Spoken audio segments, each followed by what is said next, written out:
വെച്ച് പരിചയപ്പെട്ടയാളെ കുത്തി കൊലപ്പെടുത്തുവാൻ ശ്രമിച്ച് പണവും മൊബൈൽ ഫോണും കവർന്ന കേസിലെ പ്രതിയെ പോലീസ് അറസ്റ്റ് ചെയ്തു.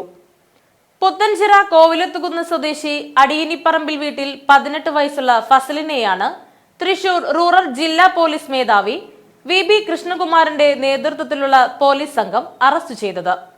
കഴിഞ്ഞ ദിവസം താണശ്ശേരി സ്വദേശി പുതുപ്പാറ വീട്ടിൽ ഷാജി കരൂപ്പടന്നയിൽ വാടകയ്ക്ക് താമസിക്കുന്ന വീട്ടിൽ നിന്നും ഇറങ്ങിപ്പോകാൻ പറഞ്ഞതിലുള്ള വിരോധത്തിൽ ഷാജിയെ ആക്രമിച്ച് മൊബൈൽ ഫോണും പണവും കവർന്ന സംഭവത്തിൽ ഇരിങ്ങാലക്കുട പോലീസ് എടുത്ത കേസിലാണ് അറസ്റ്റ് നടന്നത്.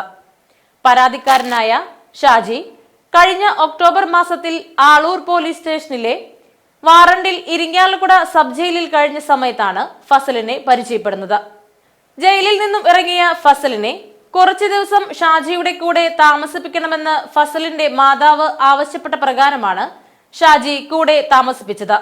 എന്നാൽ വീട്ടുടമസ്ഥന്റെ എതിർപ്പിനെ തുടർന്ന് തിരികെ പോകണമെന്ന് ഷാജി ആവശ്യപ്പെട്ടതിനെ തുടർന്ന് ഷാജിയുടെ പണവും മൊബൈൽ ഫോണും മോഷ്ടിക്കുകയായിരുന്നു.